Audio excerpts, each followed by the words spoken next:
Muy buenas tardes a todos y a todas. Parece que hay alguien que tiene el micrófono prendido. Le vamos a pedir por favor la página. Desde ahí todo.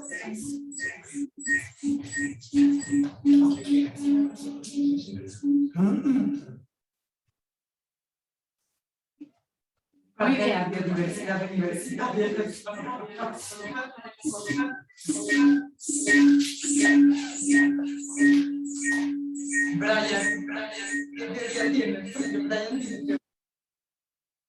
nos acopló igual y Brian al final lo resolvió.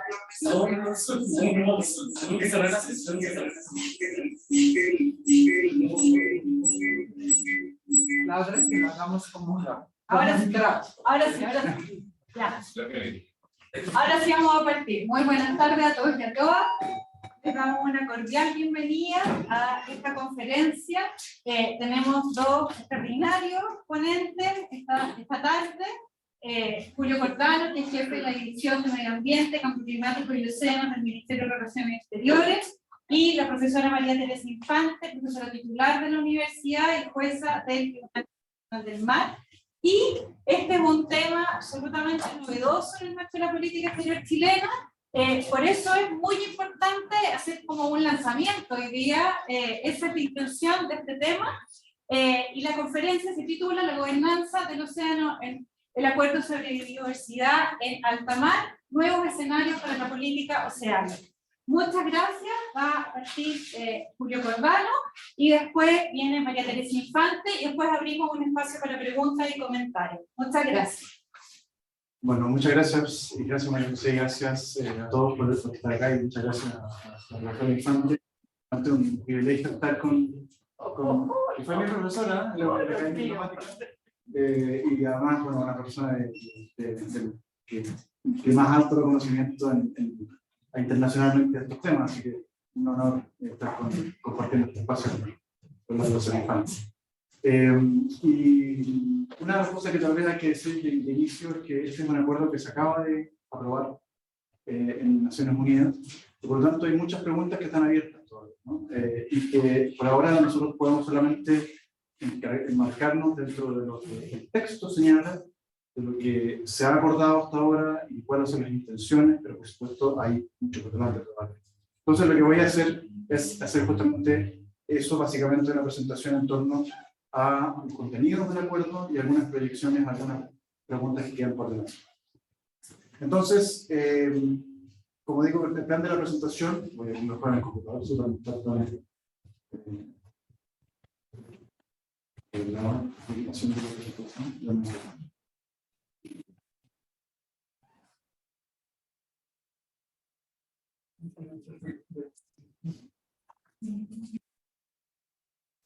Bueno, entonces, como decía, voy a... ¿Qué la pasa ahí? Tú tienes que decidir rápido. Pero yo lo tengo que ver. Lo tienes, sí.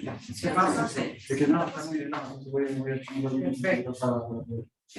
Entonces, la primera cosa, tal vez hacer un poco marco de por qué se negoció y por qué era tan importante este acuerdo sobre la diversidad biológica más allá de las zonas jurisdiccionales en el océano. Luego pasar a la parte principal, que es los contenidos del acuerdo de BNJ, o por su sigla en inglés, Biodiversity Beyond National Jurisdiction. Luego, hacer un poco imaginar cómo sería la gobernanza global del océano con el acuerdo de alta mar en pleno régimen o en plena implementación. Y luego terminar con algunas reflexiones o algunos comentarios muy generales sobre por qué BNJ es importante para Chile. Entonces, parto con el primero, que es hacer un recordatorio, una muestra de por qué esto es importante. Entonces, ¿por qué la biodiversidad más allá de las zonas jurisdiccionales es importante? El alta mar representa más del 60% del océano global, y por eso mismo es un espacio vastamente inexplorado, desconocido en cuanto a su biodiversidad. Hay una gran cantidad de especies en esta zona, se conocen más de 200.000 especies, pero se sospecha que podría haber millones de especies, especialmente aquellas que están en el fondo del océano. No hay que olvidar que el fondo del océano tiene un promedio de 4.000 metros de profundidad, por lo tanto es un área de muy difícil acceso y por lo tanto muy desconocida en cuanto a su biodiversidad. Hay ecosistemas únicos en el mundo, especialmente en torno a corales o montes submarinos especialmente, y eso va a tener una importancia en el caso de Chile.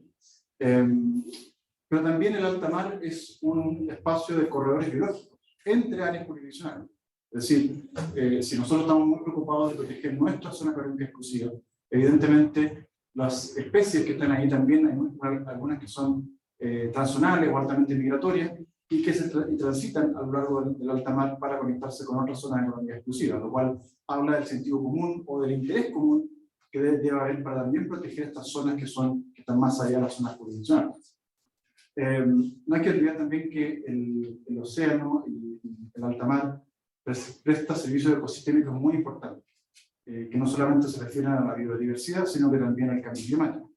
El alta mar captura mucho CO2 por el proceso de efecto de absorción de gases de efecto invernadero, pero también absorbe mucho el calor adicional que se produce por el calentamiento global. Es un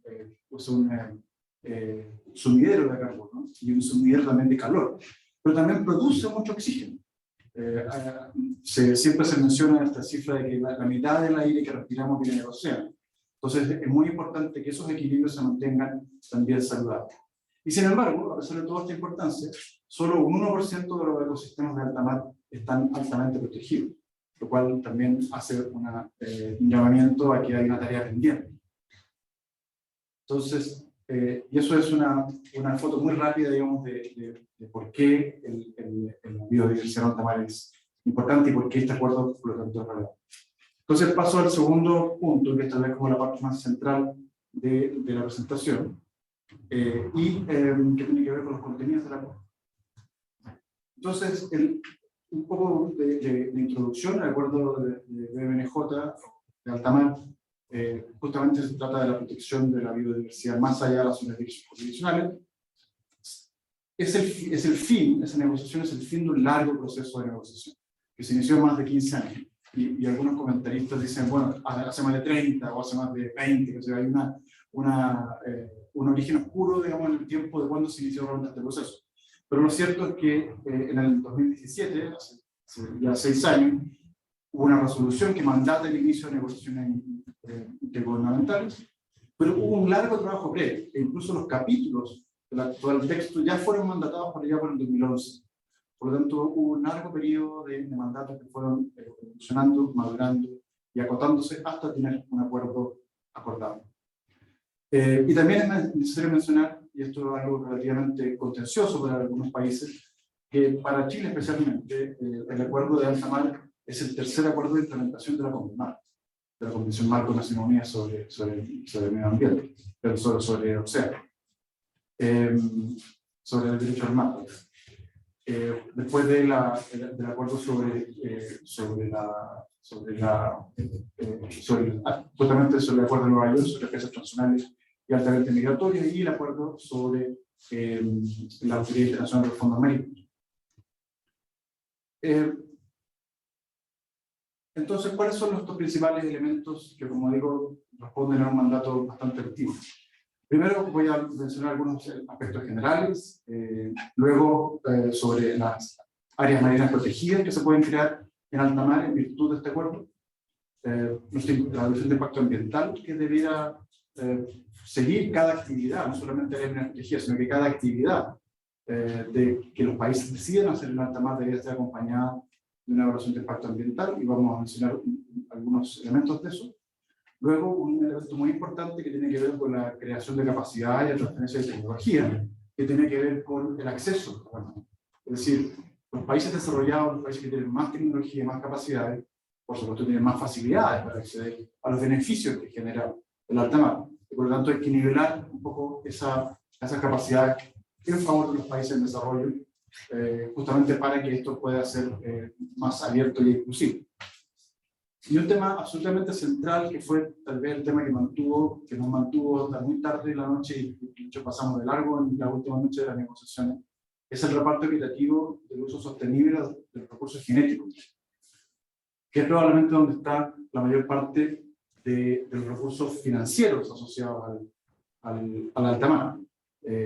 Ahí está todo el tema de las patentes, todo el desarrollo de farmacéuticos, y todas esas aplicaciones industriales que tienen también mucho valor comercial.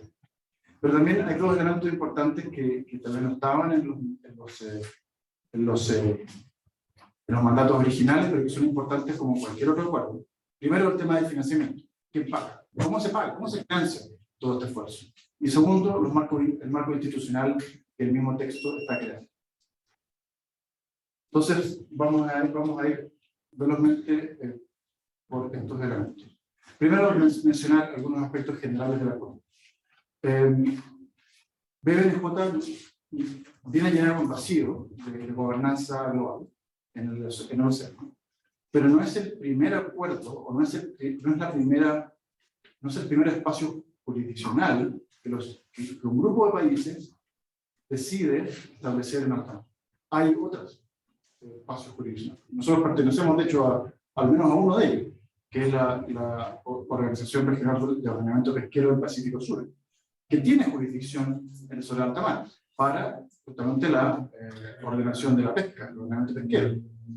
Y tiene cierto también algunos mandatos sobre conservación de la biodiversidad, pero no es exactamente orientado a la conservación de la biodiversidad. Por lo tanto, cuando BBNJ se implementa, tiene que tener mucho cuidado de basar todas sus actividades y decisiones en la cooperación con otros organismos relevantes que existen también ya en alta mar. Por lo tanto, es muy importante que BBNJ no menoscabe los mandatos y las acciones que otros acuerdos internacionales tienen en alta mar. De hecho, el no menoscabo de los organismos es un artículo específico del texto adoptado. Los países que negociamos en BBNJ nos preocupamos mucho de que BBNJ no generara ni reafirmara derechos de reclamaciones territoriales, ni tampoco que fuera un instrumento para ejercerlo como una especie de arma, como weaponize, ¿no? El acuerdo de BBNJ en cuanto a disputas territoriales. En algunas zonas del mundo puede haber disputas territoriales, por ejemplo, en el Mar del Sur de la China, por ejemplo, donde la creación de una área marina protegida en alta mar podría ser un elemento que favorezca ciertas posiciones en esas disputas territoriales. Entonces, el texto explícitamente señala que esto no debe ser el caso. Hay un artículo que tiene que ver con los principios bajo los cuales se debe entender este acuerdo, y voy a mencionar solamente algunos de los que están en esa lista. Por ejemplo, consagra el principio precautorio, que es muy importante en la conservación de la biodiversidad. El principio de que contamina paga, también es muy importante como responsabilidad de los países cuando desarrollan actividades en alta mar. Está el principio común de la humanidad, pero dice cómo ha establecido la convención. Y aquí la profesora Infante, no sé si me va a corregir en esto, pero la convención es bastante clara, al menos nosotros hemos entendido, que establece como patrimonio común de la humanidad la zona, es decir, o el área, que se refiere a los fondos marinos y específicamente a los minerales gaseosos o líquidos o sólidos, digamos, del fondo marino. Por lo tanto, esa referencia puede ser un poco una ambigüedad creativa, ¿no? Porque evidentemente los minerales no son parte de la biodiversidad de la zona más allá de las zonas convencionales. Pero bueno, está ahí como principio. Y también hace una referencia al cambio climático y a la importancia de aumentar la resiliencia de los ecosistemas de alta mar.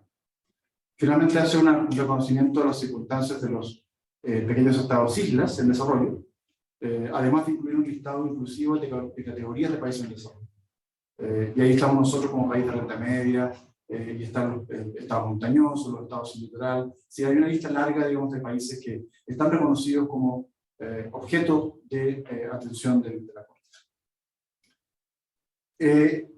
En cuanto a la capacidad de BBNJ de crear áreas marinas protegidas en alta mar, cualquier parte puede proponer una área marina protegida. Y esto es tal vez una de las herramientas más importantes del acuerdo en cuanto a la protección de la biodiversidad. Pues son las acciones concretas que un país puede promover para proteger la biodiversidad en alta mar. Y hay una lista de criterios que los países deben considerar para el establecimiento de las áreas. Pero no es un acto unilateral. Evidentemente, los países deben hacer un proceso de consulta con otros países, con grupos de interés, incluso potencialmente con grupos indígenas o comunidades locales. En el proceso de creación de áreas mineras protegidas es importante también, como decía antes, no menoscabar otros organismos que podrían tener algún tipo de competencia en esto, y por lo tanto hace una distinción entre áreas de alta mar donde no hay ningún mandato de ningún otro organismo internacional, donde en ese caso BNJ puede tomar decisiones y unilateralmente, digamos, el conjunto de los países parte de BNJ pueden decidir crear una área de protegida en alta mar en esa zona, o bien, si hay una sobreposición de competencias, solamente puede hacer recomendación. Hay un elemento que se llama, hay un artículo que se conoció como recognition en las negociaciones, que tiene que ver con los casos en los que otros organismos multilaterales pudieran crear áreas mineras protegidas que luego BNJ reconoce como propias.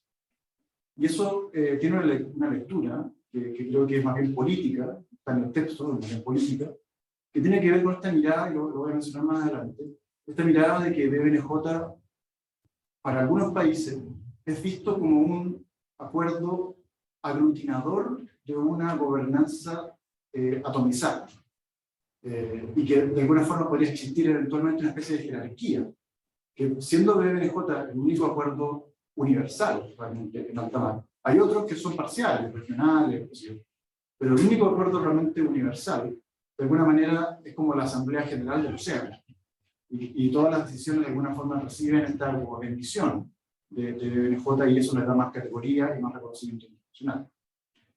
Eso es un proceso que no está decidido, fue muy resistido en la negociación, pero justamente los mecanismos para alcanzar ese reconocimiento de áreas mineras protegidas establecidas, ¿no?, por fuera de BNJ, es un proceso que todavía está por definirse.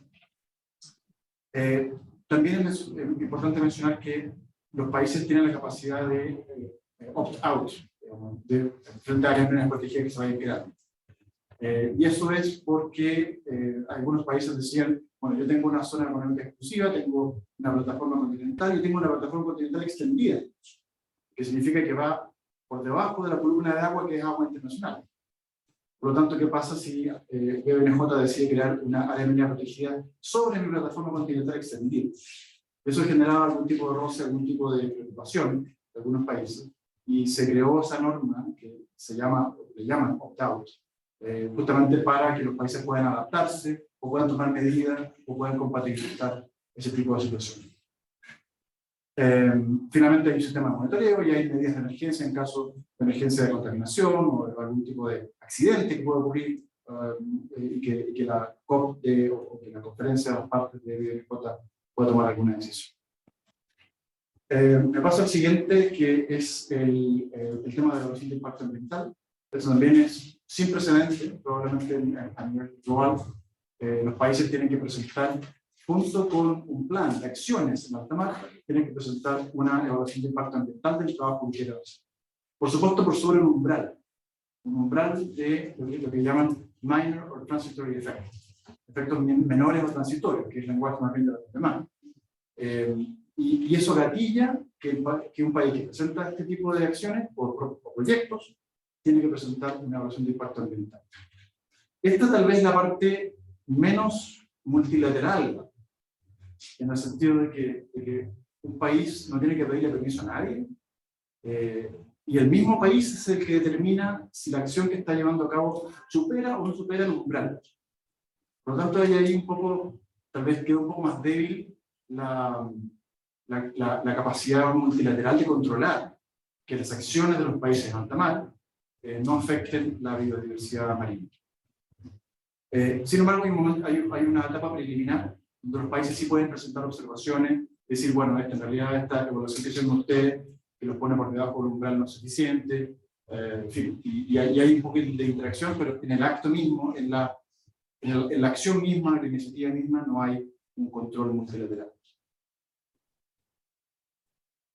Voy a tratar de ir un poco más rápido para poder cubrir, porque hay muchas cosas.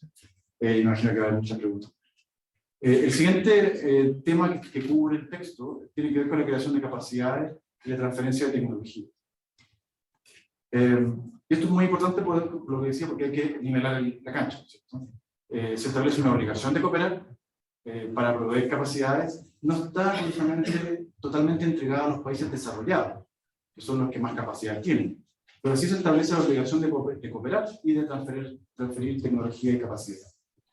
Y esto es de alguna manera un capítulo también que sirve para implementar las otras cosas, porque el acuerdo menciona específicamente que la creación de capacidades es para la creación de áreas mineras protegidas, para la elaboración de evaluaciones de impacto ambiental y para el uso sostenible de los materiales genéticos de alta mar. Por lo tanto, entonces es una especie de medio de implementación, si uno quiere, este capítulo que se refiere a creación de capacidad. Y además se establece un mecanismo iterativo. La capacidad de los países en desarrollo, por supuesto a quien va dirigido este capítulo, se tiene que establecer un estándar, o más bien, se tiene que evaluar cuál es el estado de avance de los países en desarrollo para acceder al alta mar, y tiene que haber una revisión periódica de las necesidades de los países en desarrollo para ver si efectivamente el tratado está cumpliendo o no está cumpliendo con eso. Y llegamos tal vez al tema más difícil, más técnico y más controversial, que es el reparto de beneficios de el material genético de la alta mar.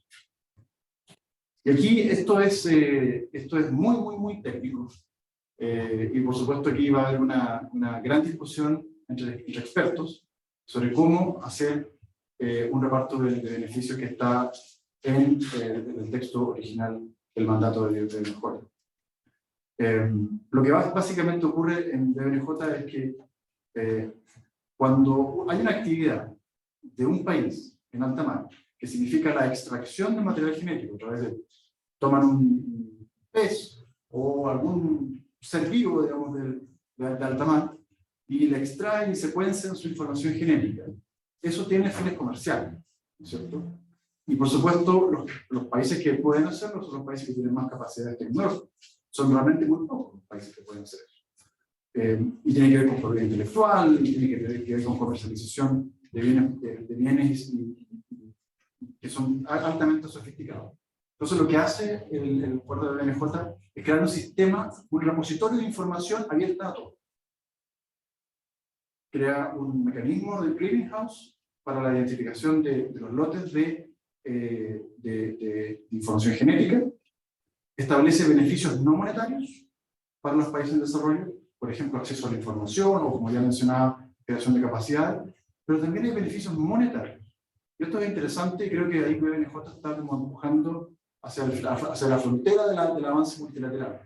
Porque este tema de lo genético está muy presente sobre todo en la Convención sobre Diversidad Biológica, que no ha logrado resolverlo. Toda esta cosa del reparto equitativo, de los beneficios, etc., en la CBD, en la Convención sobre Diversidad Biológica, no ha sido un final feliz todavía, no hay un mecanismo claro de reparto de beneficios. Y BNJ de alguna forma promete hacerlo, adelantándose tal vez a esta otra convención madre, digamos, que viene del Río 92, y que de alguna forma debiera ser como el marco general donde algunos acuerdos más específicos como BNJ deberían aplicar. Sin embargo, BNJ va un poco más allá y establece incluso un camino para definir modalidades de reparto de beneficios.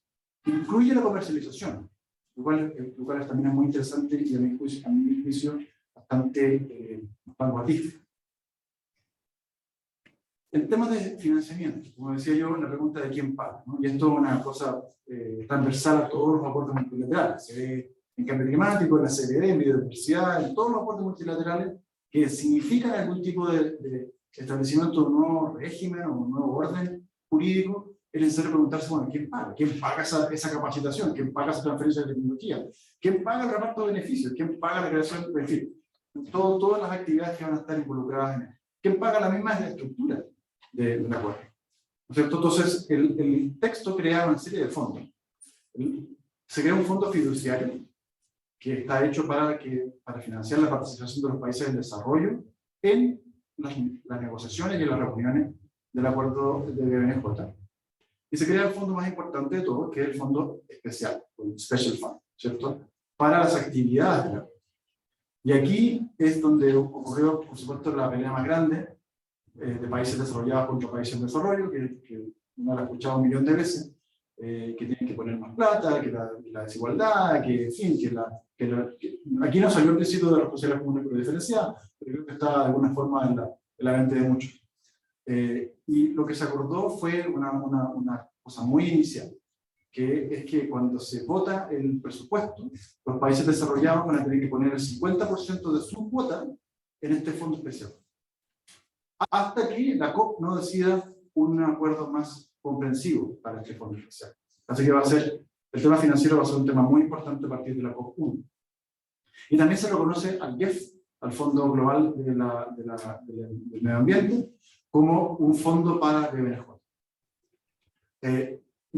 Muy interesante también, a diferencia de otros acuerdos, se permite la posibilidad de que privados hagan aportes financieros a BNJ. Lo cual es interesante porque nunca se alcanzó a hablar del tema de conflicto de interés.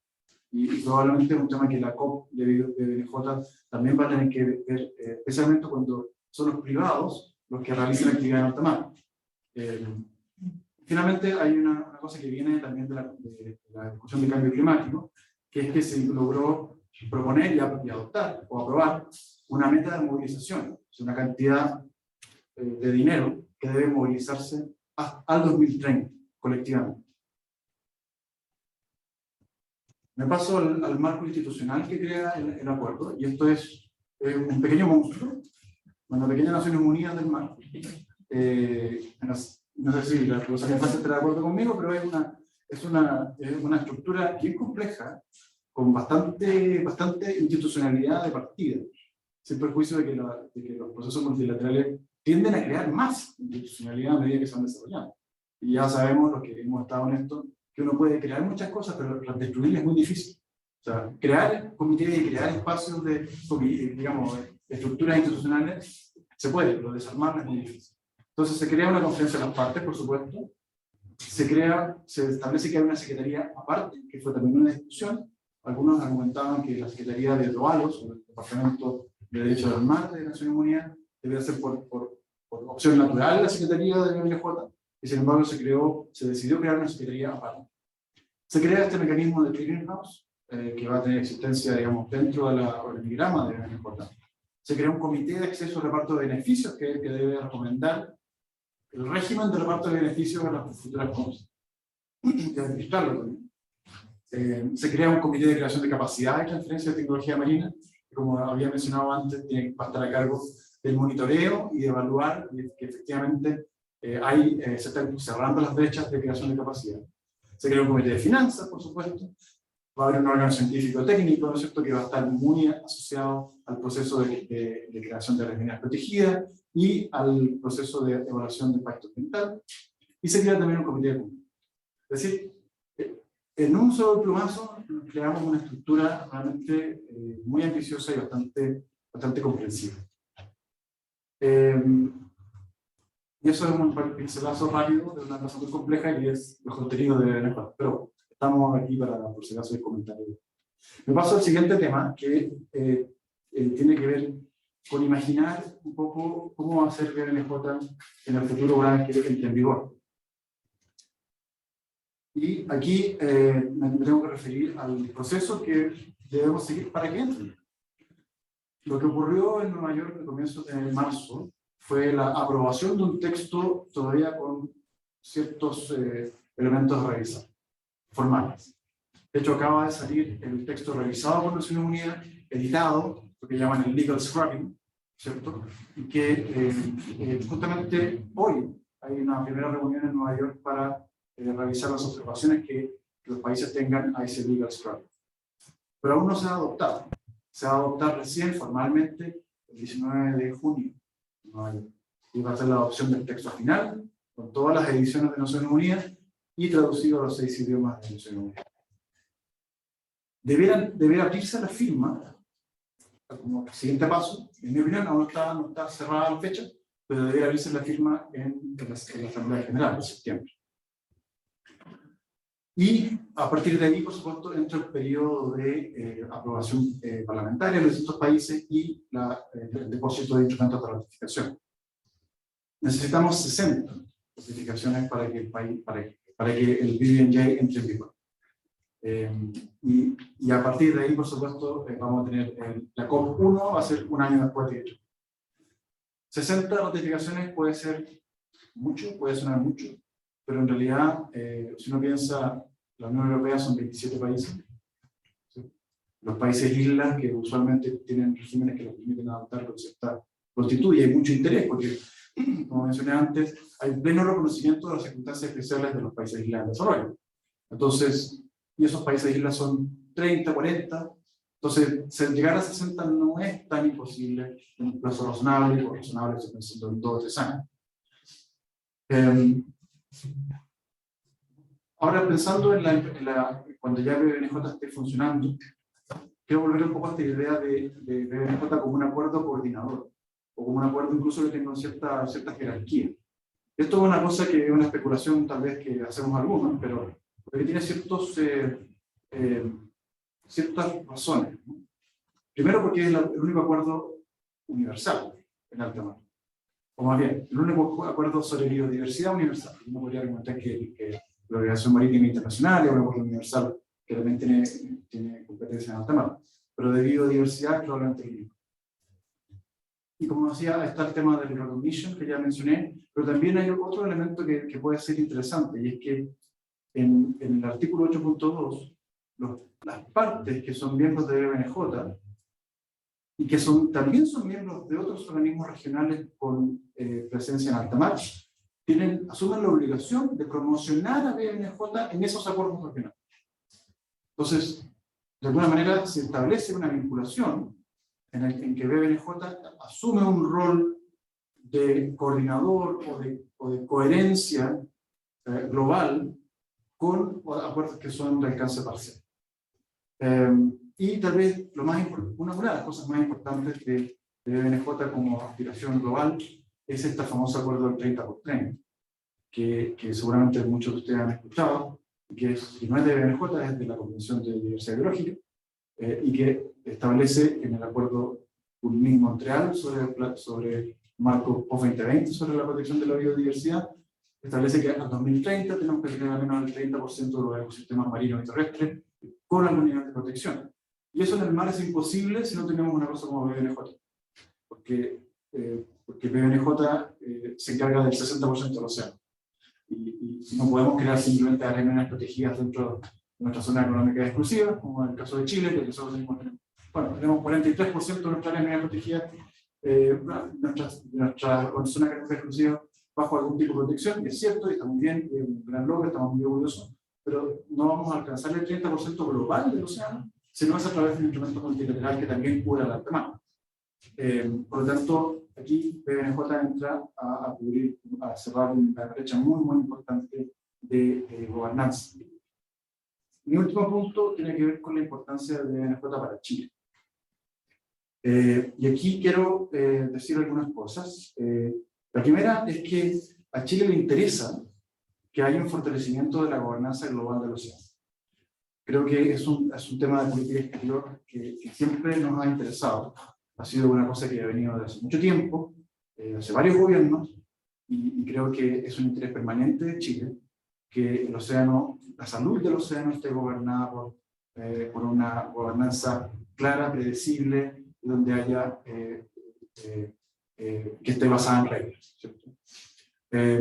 También es importante decir que el océano no distingue entre zonas jurisdiccionales y no zonas jurisdiccionales. Los peces se mueven entre una y otra sin mayor problema, ¿cierto? No le piden permiso a nadie. Y por lo tanto, la salud de nuestras zonas económicas exclusivas también depende de la salud de alta mar. Por lo tanto, hay una cierta complementariedad, y va a ser una tarea también para el futuro, entender cómo las áreas protegidas de alta mar interactúan y se complementan con las zonas económicas exclusivas. Para Chile en particular también es importante la discusión sobre genética, porque en Chile no ha habido un desarrollo tan avanzado de la normativa sobre material genético. no solamente oceánico, sino también terrestre. No somos parte del acuerdo de Nagoya, bajo la CBD, y por lo tanto, tal vez esto podría ser una oportunidad de ponernos un poco al día, ¿no? Y entender mejor cómo funciona esto y qué tipo de oportunidades se presentan. Un tema que he dejado hasta como para el final es el hecho de que Chile ofreció ser sede de la Secretaría de BNJ. Y tal vez es el tema que nos va a tener más ocupados en la Cancillería por mucho tiempo.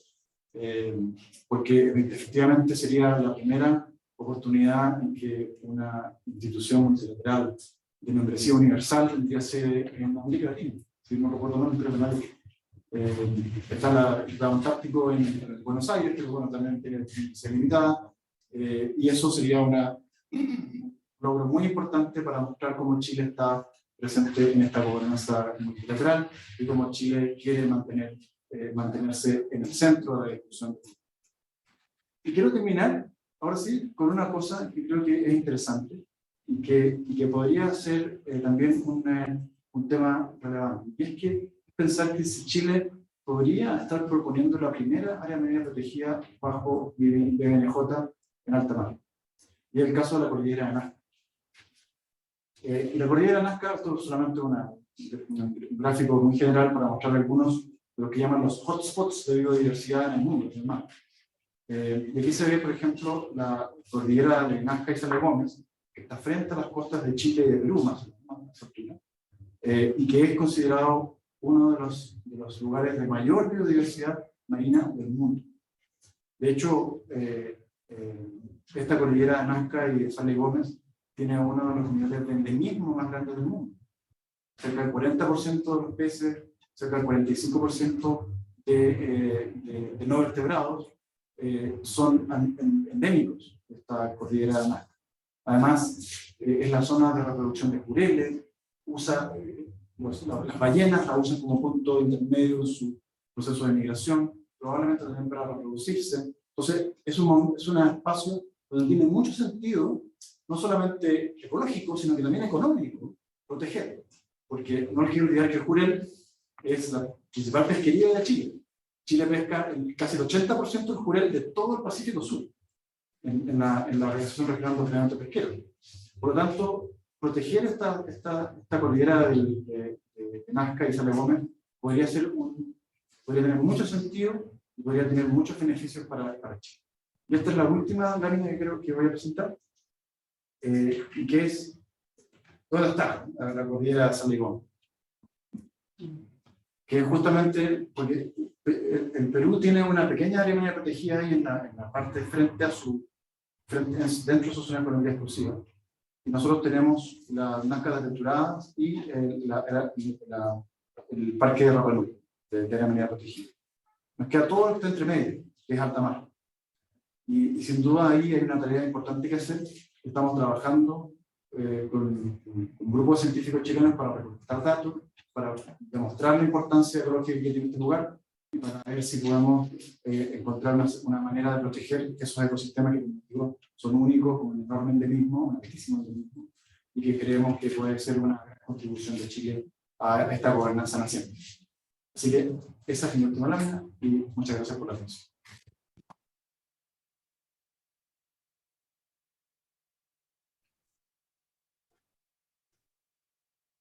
Muchas gracias, Julio. No, yo voy a presentar, voy a hacer comentarios, porque la presentación de Julio fue tan completa respecto del acuerdo, su significado, las características que tiene, y voy a apuntar algunos elementos del acuerdo y de su negociación que parecen interesantes de resaltar, sobre todo para estudios internacionales. Primero, una cuestión respecto de este acuerdo, dónde se sitúa en el ámbito internacional, en el contexto internacional actual. Desde el primer seguimiento que hice de estas negociaciones por razones de cercanía con el tema y también por lo difícil que era comprender cuáles eran los intereses que estaban en presencia, uno observa que había ciertas fuerzas conductoras de una futura o posible negociación difíciles de amalgamar. Porque, a juicio de algunos actores estatales y no estatales, no era necesaria una negociación para generar un nuevo marco, sino que bastaba con aplicar los regímenes que ya existen respecto de alta mar, los temas de propiedad intelectual, en la Convención sobre la Biodiversidad que no se aplica alta mar, salvo en aquello que tiene que ver con que es una actividad que realiza un Estado parte de la Convención, y que la gobernanza general no requería esta urgencia que para otros Estados es necesaria. Pero también había otras fuerzas que estaban operando, que tenían que ver con la comunidad científica, el rol que tienen las organizaciones no gubernamentales, que inciden también en la articulación de posiciones de algunos países en estas negociaciones, y la perspectiva de generar un marco más avenible para poder preservar aquello que es fundamental para algunos países, que son aquellos que tienen en su seno la mayor actividad de creación de conocimientos sobre recursos genéticos. Y los datos que tiene el Instituto Francés del año 2011, el Instituto Francés de Investigaciones Marítimas, son muy interesantes porque identifican 10 países que reúnen el 90% de las solicitudes de patentes sobre estos recursos. Ahora, miembros de la comunidad de la Unión Europea y la Unión Europea apoyan esta negociación, y eso ya crea una fuerza política importante para avanzar. Otros estados mantienen su escepticismo. Pero un paso muy importante se va dando en Naciones Unidas a través de la labor de los grupos de trabajo. Del año 2011 en adelante, los informes del grupo de trabajo, donde tiene un papel muy destacado, que hoy día jueza el Tribunal del Mar, la jueza holandesa, Kirsten Benson, que es una gran conductora de debates y que logra afianzar lo que se llama el paquete, es decir, cuáles son los elementos indispensables que debería contener un futuro acuerdo. Este paquete contenía tópicos o nombres o denominaciones que parece que fueran un tanto inocentes, pero tiene que ver con los mecanismos de gestión de áreas. Y para eso tiene que haber un título, tiene que haber un acuerdo que respalde a un grupo de estados para decidir. ¿Sobre quién? Sobre un espacio común, incluyendo áreas marinas protegidas como un instrumento posible. Los temas atinentes a la evaluación del impacto ambiental, previa definición de cuáles van a ser los recursos objeto de este acuerdo, son los recursos marinos genéticos. Después el tema de distribución equitativa de beneficios, la creación de capacidades y la transferencia de tecnología marina con las características que tiene el debate a nivel internacional en esta materia. Y el debate, por lo que observo, en esa materia se da en condiciones políticas y económicas muy diferentes a la que se dio al negociarse la Convención de Naciones Unidas sobre el Derecho al Mar, donde la transferencia de tecnología respecto a la minería marina fue uno de los puntos decisivos para que algunos estados no participaran, a pesar de que se aprobó la Convención, por lo menos en los primeros años antes de que entrara en vigencia la Convención en el periodo de espera, porque se había concebido unos instrumentos, unos mecanismos que eran bastante más compulsivos en ese punto, es decir, mirando como un acceso a la tecnología como un procedimiento que era sin costos, sin ninguna consideración de quienes habían creado o tenían el dominio de esa tecnología. Este acuerdo lo trabaja de una manera que es bastante más mediatizada, a través de los órganos que crea el acuerdo, el futuro convenio, a través de los órganos y también a través de los principios que se incorporan para la transferencia, etc. Y acompañando del otro punto muy importante, que es la creación de capacidades. Es un acuerdo que propone un plan de trabajo general, global, es un plan de trabajo también a nivel individual y posiblemente regional o subregional también. En algunos temas yo creo que pueden verse perfectamente desde una perspectiva además de un Estado, como un área de cooperación a nivel regional. Los modelos con los que se parte para un punto de vista académico, no solamente desde el punto de vista diplomático, pero los modelos que se parte son decir, estos recursos de quién pertenecen. Son recursos que no son de nadie, son recursos que son comunes, o sea, que su acceso está regulado por el régimen de los bienes comunes, que está negociado, es un régimen de libre acceso, pero con las restricciones que coloca la Convención de Naciones Unidas para alta mar, o son recursos que deben asimilarse al régimen de los recursos federales de la zona. Y que son objeto del patrimonio común de la humanidad. Es decir, no pueden ser apropiables sino a través de un procedimiento de autorización que es internacional, además del patrocinio que da el Estado que autoriza la actividad. Ese punto de partida se va de alguna manera encauzando y se llega a una definición de que manteniéndose el tema de que los recursos son libres, la participación en el régimen implica derechos, pero implica también obligaciones y responsabilidades. Y este es un tema a evaluar en la ratificación y en el asumir los compromisos de la participación en un acuerdo. Uno de esos elementos tiene que ver qué pasa si el Estado no participa del acuerdo. Tiene derecho a estar aprovechando y beneficiándose de esos recursos el Estado o empresas basadas en el Estado, laboratorios, por ejemplo, tienen países desarrollados. Chile también tiene laboratorios dedicados al tema de la biología marina, y podemos nosotros trabajar de manera independiente. Este es un tipo de pregunta que se formula siempre en una negociación multilateral: los beneficios de ingresar a un marco multilateral con sus costos, que los costos no en el punto económico, sino con sus responsabilidades, pero también con el derecho a participar en las decisiones.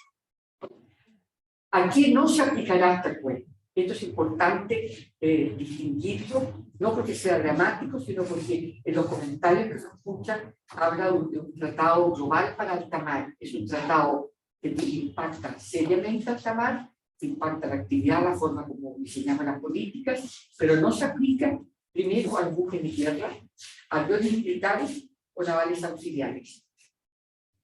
A los buques aeronaves de Estado operados por el Estado están solo para el servicio del Estado, o sea, para fines no comerciales. No se aplica. Tampoco se aplica la pesca, regulada conforme al derecho internacional de actividades relacionadas con la pesca. Ese es un punto importante para un país como Chile, que es un país pesquero, otros países pesqueros, entonces que tienen que considerar que los acuerdos en los que participan, que son regulatorios de la pesca general o de determinadas especies, como el acuerdo del Pacífico Sur, esos acuerdos van a ser observados internacionalmente desde la perspectiva de los parámetros que crea este acuerdo de biodiversidad, pero no desde el punto de vista de que haya una incorporación de esos acuerdos al marco global, pero va a haber una gran interacción de punto de vista conceptual. Y también a los peces u otros recursos marinos vivos que hayan sido captados o coleccionados en la pesca y en actividades relativas a la pesca.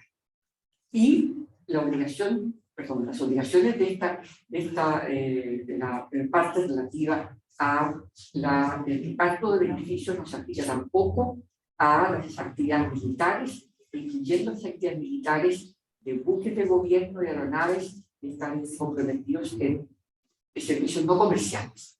Esto es interesante.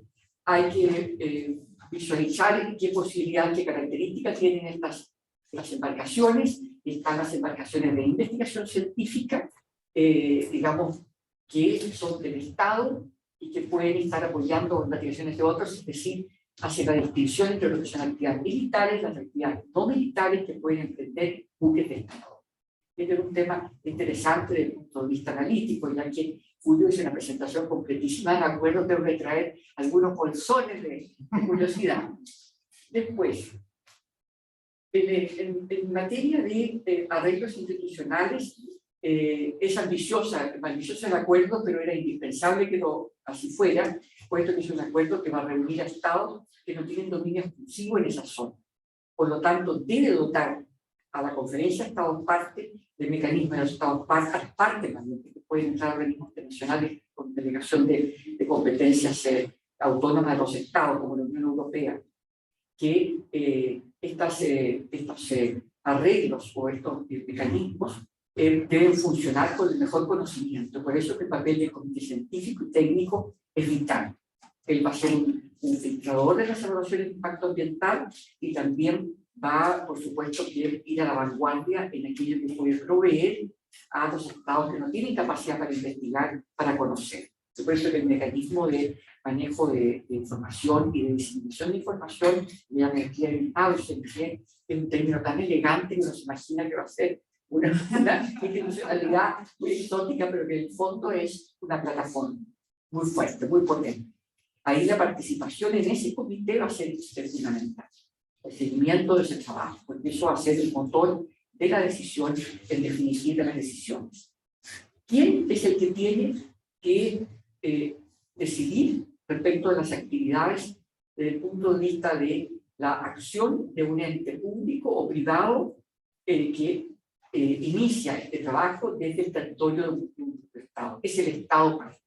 Y ahí es donde viene la capacidad del Estado parte para no solamente controlar, tener una legislación apropiada, sino que también es la fundamentación de la autorización, las obligaciones de notificar al sistema a través de la Secretaría, supongo que se realizará ese proceso, la obligación de informar respecto a la evaluación de impacto ambiental, o sea, el Estado asume un informe, un modelo de trabajo que es muy interesante, que por supuesto que los países que ya tienen más experiencia de trabajo en acuerdos internacionales pueden ya tener alguna institucionalidad apta para la aplicación.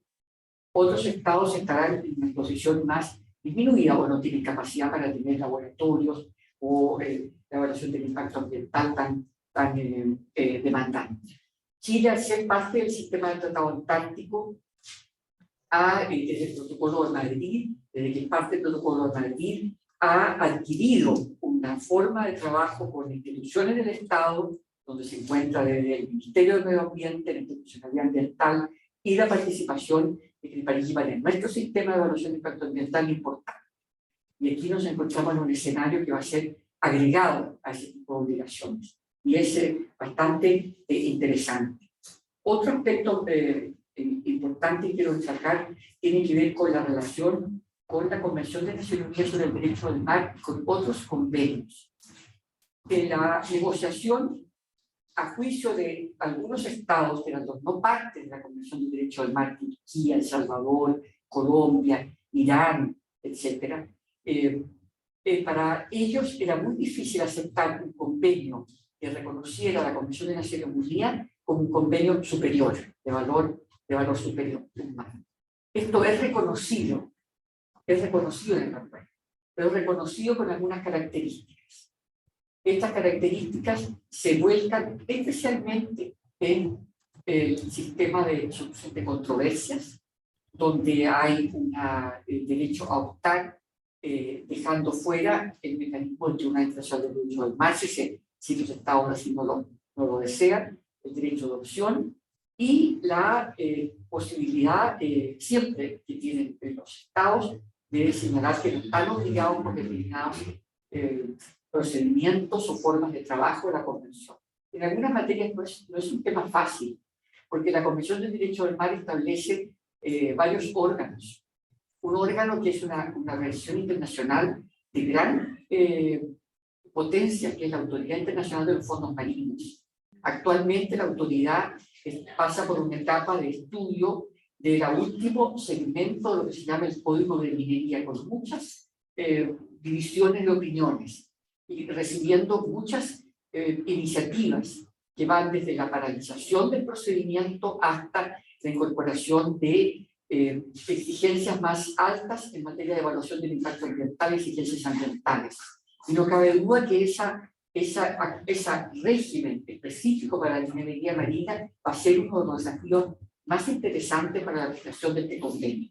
Porque en esa área de la minería marina existen ya reglas aprobadas sobre el tema del impacto ambiental y posiblemente ya van a ser reforzadas, no a raíz de esta negociación solamente, sino a través de la propia discusión que se está dando en el seno de la autoridad.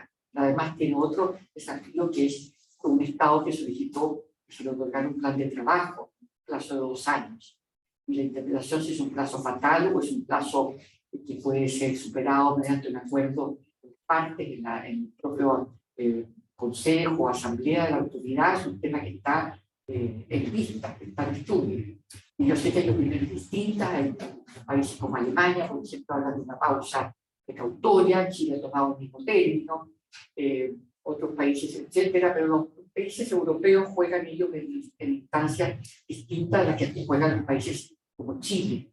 ¿Ah? Chile es un país minero, tiene un conocimiento importante, puede hacer un aporte distinto, no es un país consumidor de los minerales solamente, aunque tenemos consumo, pero nosotros somos un país importador, y al mismo tiempo lo que se llama la pausa precautoria está dentro de un debate muy ecológico dentro de los países europeos, que tiene también su sustento en la política interna de los países. Es lo que ocurrió con el Tratado Antártico cuando se va al protocolo de Madrid, donde la política interna condicionó el debate al Antártico y se pasa al protocolo de Madrid como una fórmula superadora de esa división.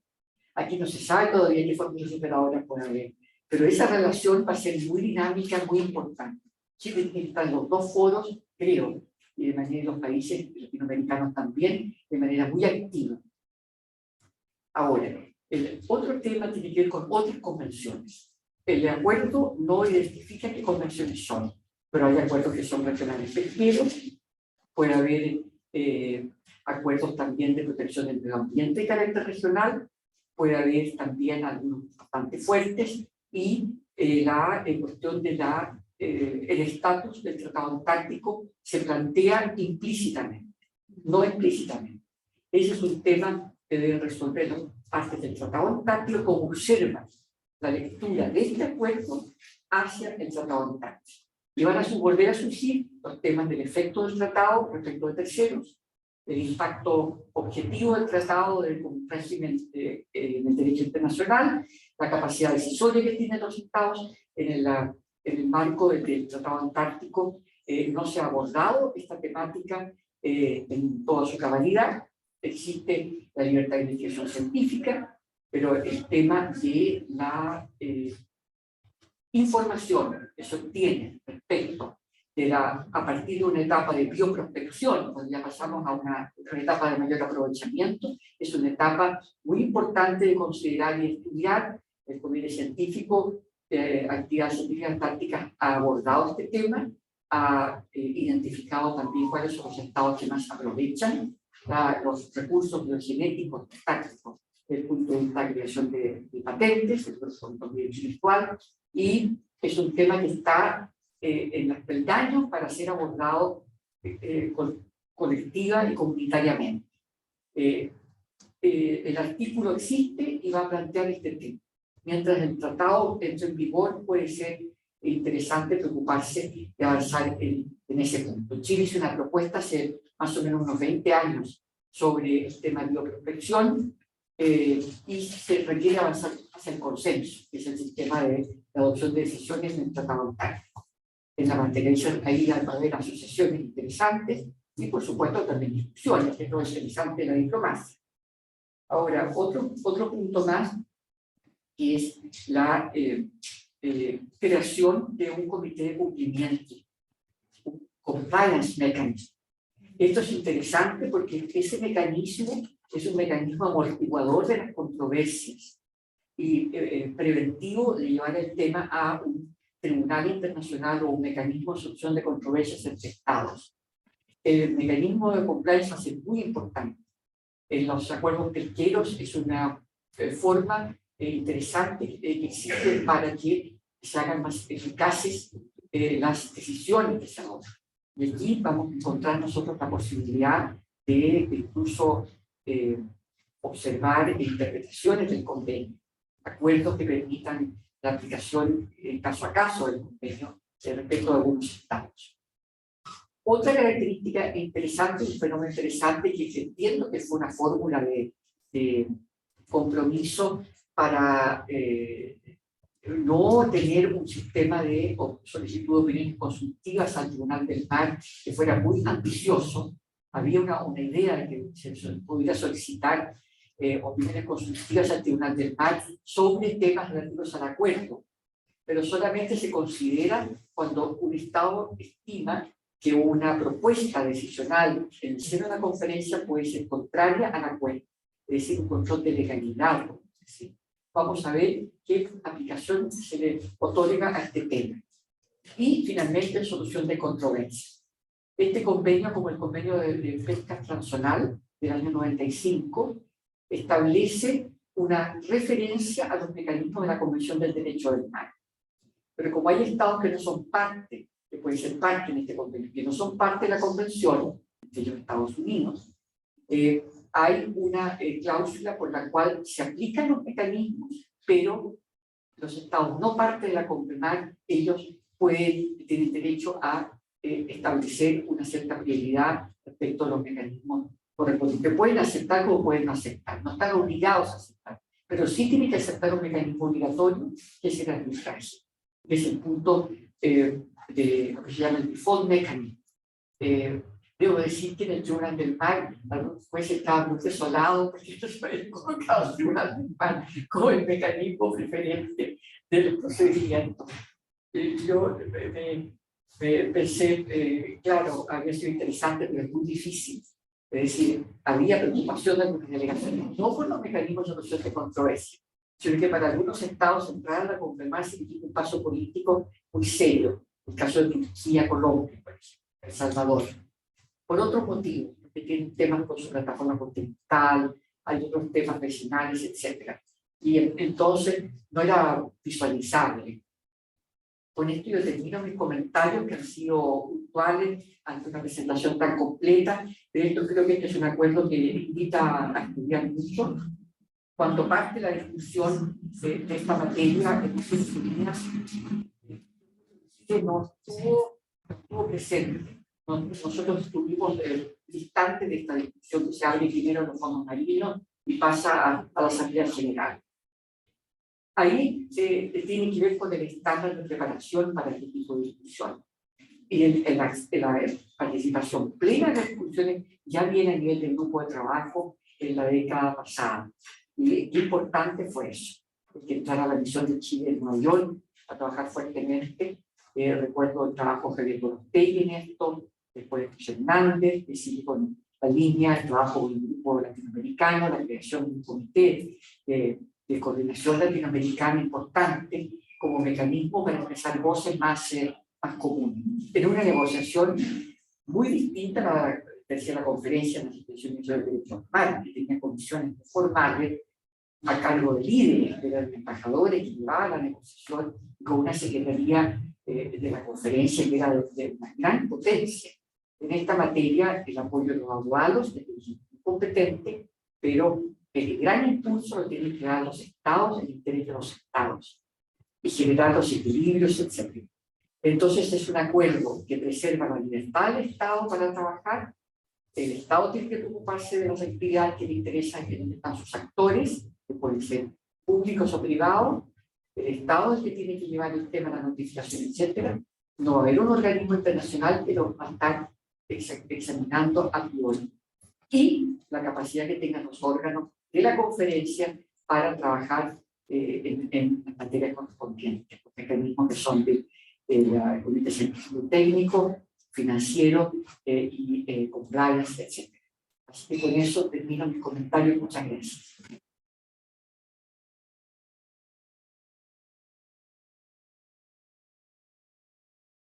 Gracias a los dos. Abrimos ahora un espacio para preguntas. Tenemos preguntas en el chat, pero vamos a darle el privilegio del uso de la palabra a aquí los presentes.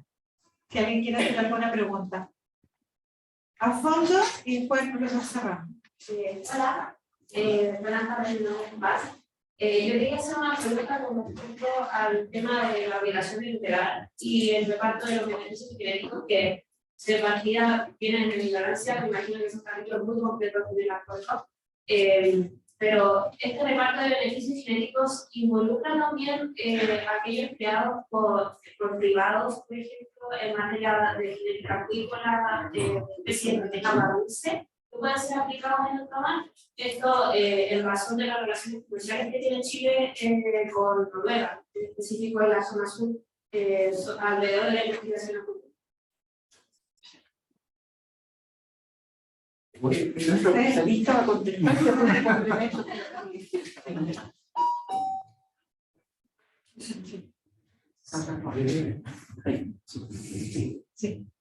Bueno, sí, el acuerdo es bastante completo en esto. Es un par de cosas que creo que ayudan a responder en parte a esa pregunta.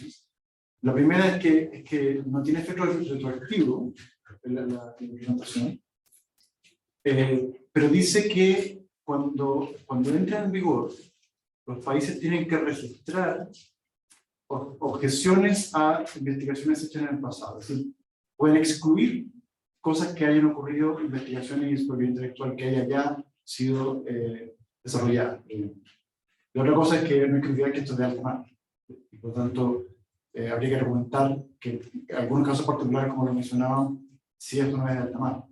Y eso creo que también es una definición que va a ser interesante ver cómo se determina, porque al final lo que importa no es la especie en sí misma, sino que dónde fue tomada esa. Entonces, en ese sentido, al inicio de la implementación del régimen de BNJ, los países van a tener que diseñar una línea a partir de la cual toda la investigación que se produzca en alta mar o muestra que se haya obtenido en alta mar tiene que ir al mecanismo de información de clearinghouse y por lo tanto pasan a ser parte de ese repositorio de información. Pero lo que hay para atrás es una cosa que los países pueden determinar que entre. Sí, la obligación de cooperar recorre todo el acuerdo, desde el Estado hasta lo que es común o lo que es colectivo. Hay una obligación de cooperar que puede irse haciendo más densa, mucho más exigible y más concreta. Desde la vigilancia hasta el tema de compartir la información resultante de la evaluación de impacto ambiental. Ahora, ¿cuánto va a ayudar el mecanismo de compliance, de cumplimiento? ¿Cuánto va a ayudar ese mecanismo? El mecanismo de solución de controversias a precisar el contenido de las obligaciones. Es una pregunta para el futuro. Es una pregunta muy interesante para el futuro, porque el sistema está basado en que son justiciables las obligaciones, el cumplimiento de esas obligaciones, pero habrá que demostrar que había un incumplimiento. Ahora, la obligación de cooperar como una cuestión abstracta, no, el derecho internacional se puede plantear, pero tiene que tener una expresión en un camino, en un procedimiento, ante quiénes, respecto de qué, etc. Entonces, ahí hay un trabajo interesante jurídico y también de política marítima oceánica.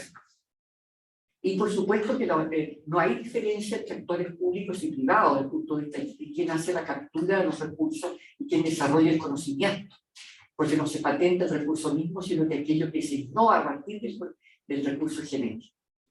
Y por lo más se aprovechan en cosméticos y en farmacéuticos. Y los cosméticos tienen una gran base en recursos genéticos marinos.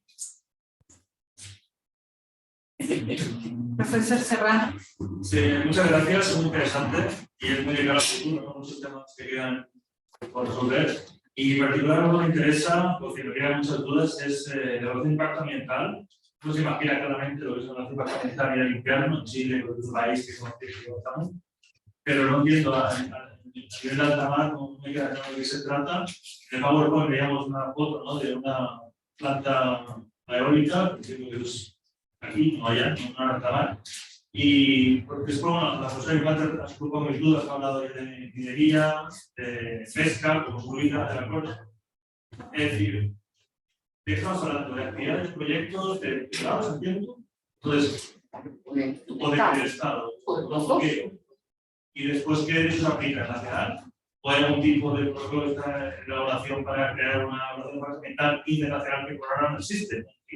Entonces, me ponen algún tipo de ejemplo o precedentes que ha habido en el pasado que yo desconozco, porque me parece un tema fascinante, ¿no? Y también, al hilo de esto, ¿ustedes del Ministerio tienen capacidad técnica para hacer una evaluación ambiental? ¿En alta mar? ¿O lo van a tener que externalizar a consultorías como se hace actualmente? Tiene preferencia. yo creo que información se acopla. Claro. Ahora Sí, una muy buena pregunta y creo que la respuesta no es fácil, no es corta, pero voy a tratar de ser lo más breve posible. El régimen de BNJ supone que toda actividad que supera el umbral de impacto mayor o que no sea transitorio el impacto, debe estar acompañado por una evaluación de impacto ambiental. Y para esa evaluación de impacto ambiental el mismo texto provee ya ciertos parámetros que deben cumplirse. No hay un solo régimen y no hay un solo mecanismo que el acuerdo contemple de forma ya detallada y acabada. Entre otras cosas porque cuando se hace lo que llaman la etapa del screening, para ver si efectivamente las actividades que un Estado desea desarrollar en alta mar requieren o no requieren de evaluación de impacto ambiental. Ese proceso de screening puede ser sometido a escrutinio público. Público con otros países, con otras comunidades, con organizaciones internacionales, etcétera, que pueden hacer comentarios y aportes. Es decir, le falta este elemento, le falta esto. Entonces, lo que resulta de ese proceso va a ser la evaluación de impacto ambiental de esa actividad. Si eso más adelante termina codificándose en una especie de estándar mínimo de evaluación de impacto ambiental en alta mar, podría ser un resultado de la misma conferencia de las partes. Y sería bien interesante. Pero además dice otra cosa, y es que cuando una actividad que se desarrolla, que ya está desarrollándose en el marco de otra organización internacional o regional, cumple con ciertos estándares, entonces no se le aplica la evaluación de impacto ambiental. Entonces hay excepciones, está el umbral y hay excepciones.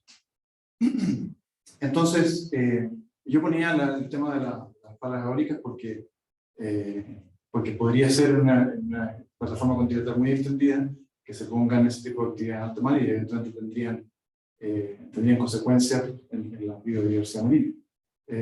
Pero es como muchas de las otras cosas que mencionaba la profesora Infante, es un régimen en construcción. Y es interesante ver cómo estas cosas se van a ir compatibilizando.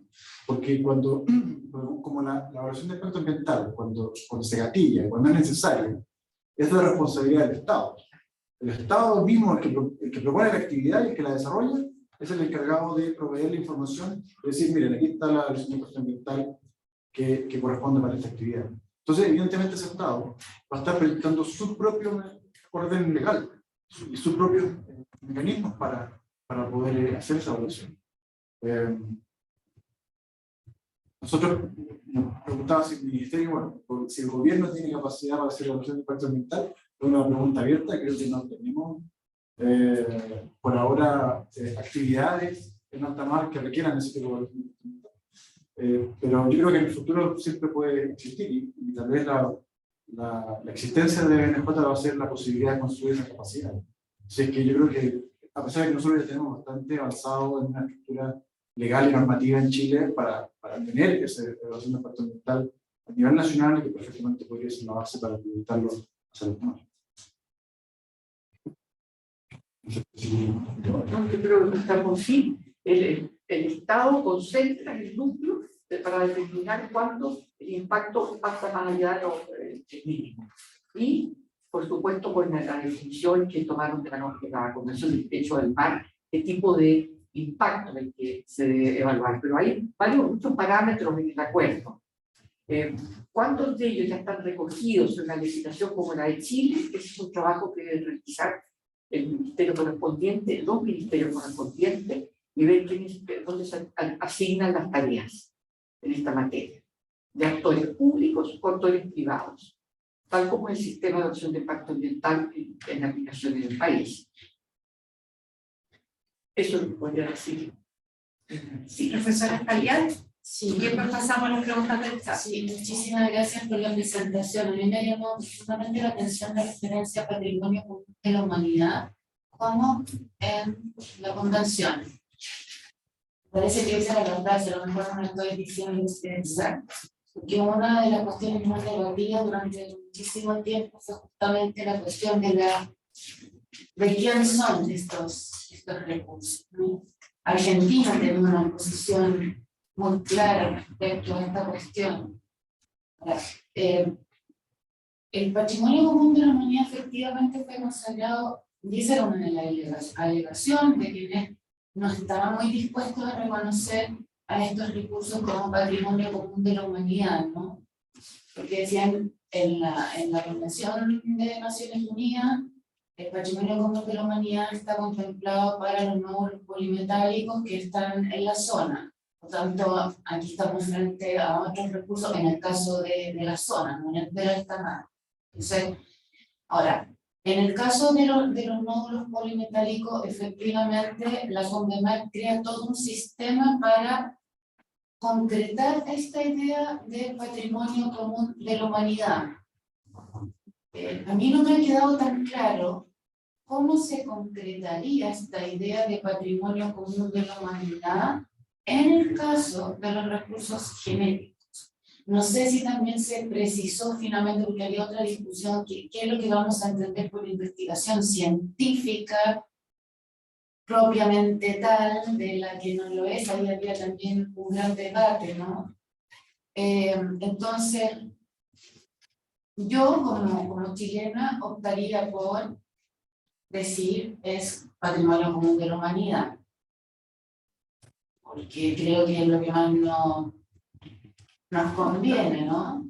Y decir si la frase es como en la CONVEMAR, bueno, se está refiriendo a toda, ¿cierto?, la estructura, la institucionalidad que está dispuesta en la CONVEMAR para concretar la idea de no polimetálico, de que se trata de patrimonio común de la humanidad. También te quería preguntar, fue una solución de compromiso, porque me llamó la atención porque fue una discusión muy ardua esta. Entonces, cuando veo la lámina, dije, oh, ¿qué pasó ahí? ¿Ah? Gracias.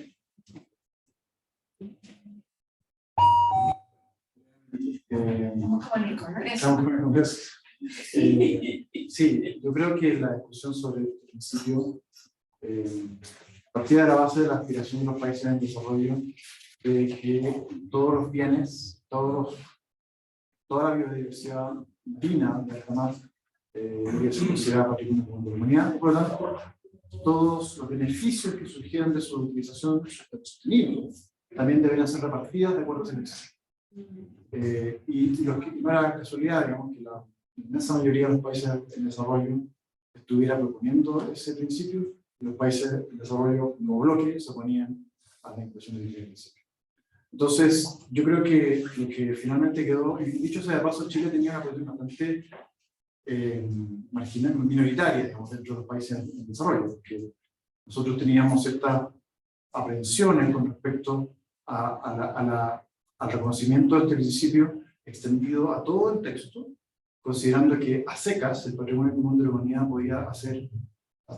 podríamos tener una cierta lectura de que hay algunas zonas de alta mar, incluyendo las zonas que hoy día están bajo la capelar, podría ser considerado patrimonio común de la humanidad, lo cual llevaría a un debilitamiento del sistema tributario. Sí, claro. Entonces teníamos ciertas aprensiones con respecto a eso. Lo que finalmente se adoptó fue, considerando que este es un acuerdo de implementación de la CONVEMAR, se dijo, bueno, digamos que esto nos ceñimos a lo que dice la CONVEMAR, no nos movemos mucho de ese marco. Claro, pero la CONVEMAR no se refiere a la biodiversidad como al patrimonio humano. Entonces, ahí hay una contradicción, como decía yo, tal vez termina siendo una especie de ambigüedad creativa que muchas veces uno encuentra en estos textos. O bien, puede ser que en el futuro los países en desarrollo vuelvan a argumentar que este principio es relevante para el reparto de beneficios del material genético. Porque dice, dame un segundo que le digo exactamente lo que dice este principio. Dice, está en el artículo. Sí. Sí.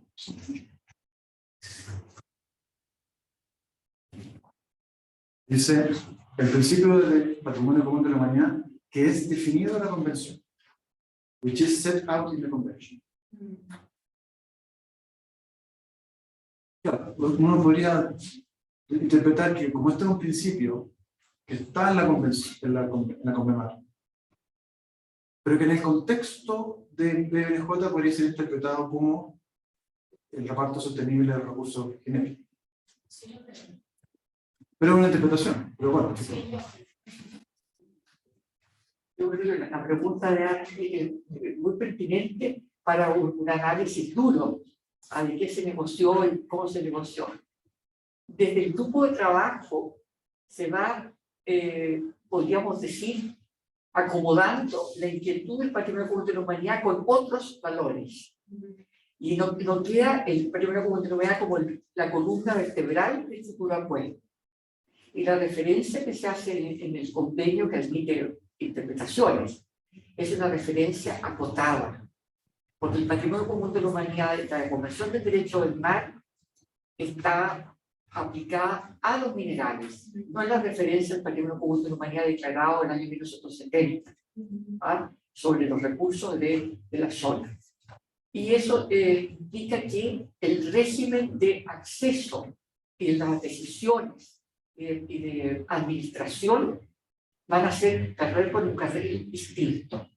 Pero al haberlo incorporado como un principio, a mi juicio, esto es una interpretación mía, haber incorporado como un principio significa que cuando se esté trabajando el tema de recursos genéticos en la zona, ese trabajo que tiene que ver con la investigación, con las declaraciones, etcétera, tiene que tener cuidado de no afectar aquello que es el patrimonio común de la humanidad, en los términos de aquello que administra la Autoridad Internacional de los Fondos Marinos.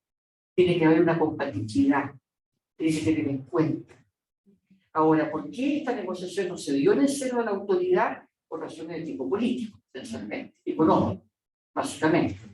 En fin, porque el descubrimiento de esta gran riqueza, no el descubrimiento, la conciencia de la gran riqueza genética del fondo del mar es puesta en relieve a través de los trabajos de la Autoridad de los Fondos Marinos, que es la que tiene que tener en cuenta en las evaluaciones de impacto ambiental cómo se puede afectar el patrimonio genético del fondo marino por la actividad minera. Eso es lo que se puede decir. Ahora, hay otros elementos del patrimonio común de la humanidad que están diluidos, pero no están explícitos. Y, por ejemplo, no hay una apropiación por soberanía. No, se niega la soberanía. Se niega, no hay un concepto de territorio aplicable estatal. Eso también tiene que ver con bien común. ¿Qué otros aspectos más? Yo creo que esto merece trabajo, los estudiantes van a estar interesados, conocen la literatura, el sudafricano, Clary y Fernanda, yo se me olvidé, con ellas, la delegada argentina, que fueron muy fuertes en materia de estabilidad, pero no quedó en el esquema ese modelo. Bueno, muchas gracias. Llegan felicitaciones desde Puerto Vara y de Colombia y agradezco que se haya realizado de forma híbrida. Voy a juntar las preguntas. Una es cómo fortalecer la cooperación internacional en este tema, cómo elevar un caso ante la ITLOS o ITLOS al momento de no cumplir el acuerdo, y por último, cuáles han sido los países más opositores al acuerdo.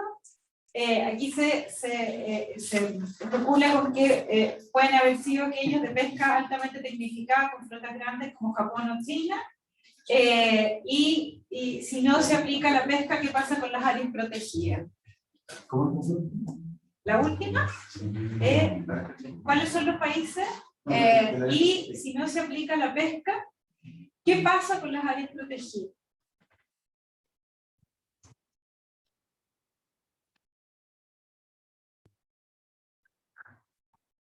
Como ustedes quieran. Sí.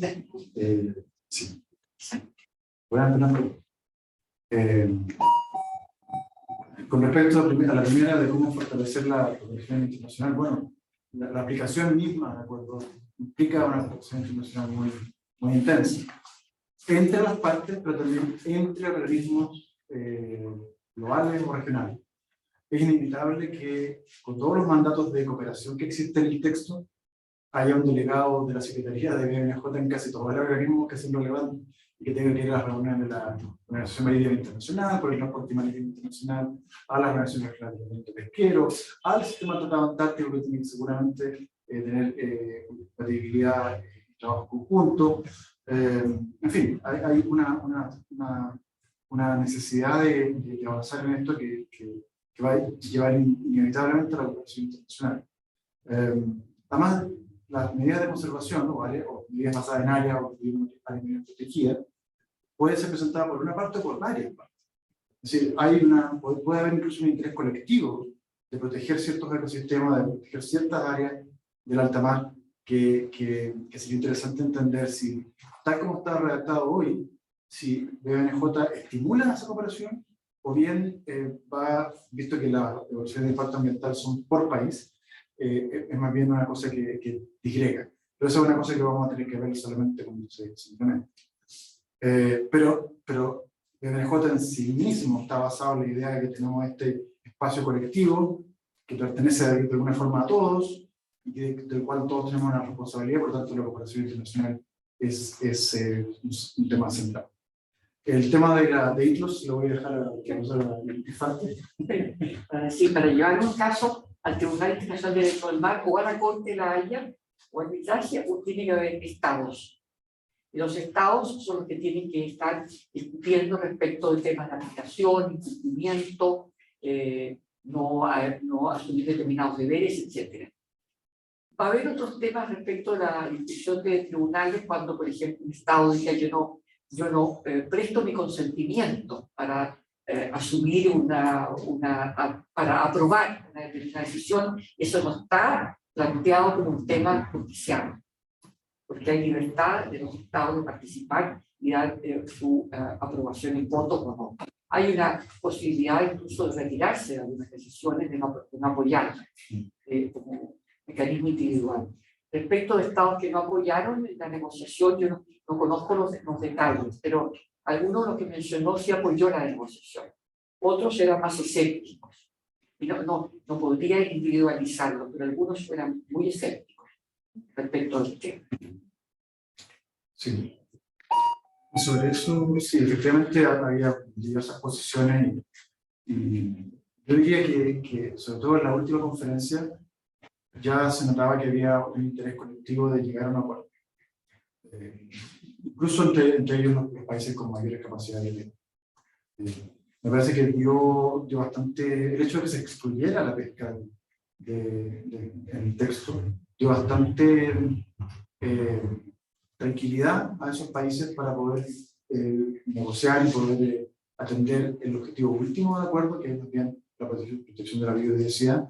Y lo que se quería evitar con el tema de pesca no es que no haya una influencia en la pesca en alta mar, porque yo creo que la va a haber, eso es casi imposible que no la haya. Es más bien que BNJ no se transforme en una organización de regulación pesquera, es decir, que empieza a distribuir cuotas de pesca. Y eso BNJ no lo va a hacer, y tampoco va a permitir que con la excusa de hacer investigación científica se capturen 100.000 toneladas de ciertos recursos, como podría ocurrir en otros espacios. Pero si uno piensa en un área minera protegida, evidentemente eso es una área de restricción, y por lo tanto va a impactar a la actividad, pero va a impactar en negativo, que no exista. No es que la regule o la gobierne, sino que va a limitar las acciones de extracción en esa zona. Y va a depender mucho de qué tipo de actividades se permiten en esa zona, o en esa área minera protegida. Entonces, sí, voy a dejar.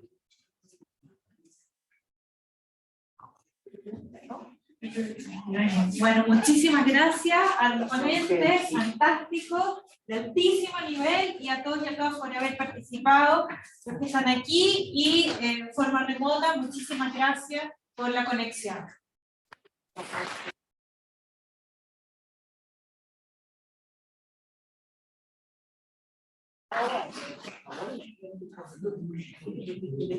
Bueno, a ver si hacemos del mayor.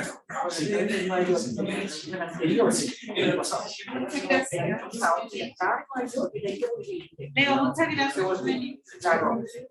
Uy, sí. Ahí la María me dijo, ¿Cómo estás?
Ya.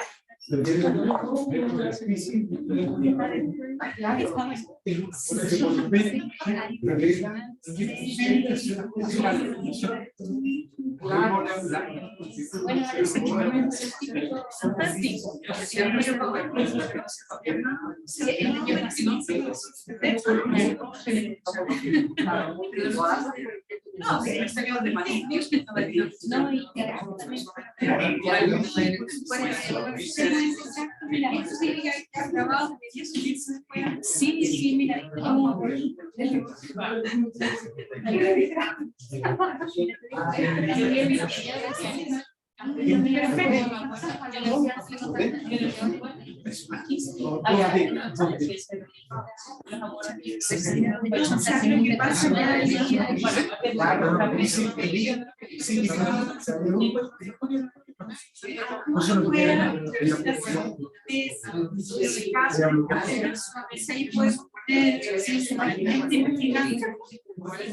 no, no. Bueno,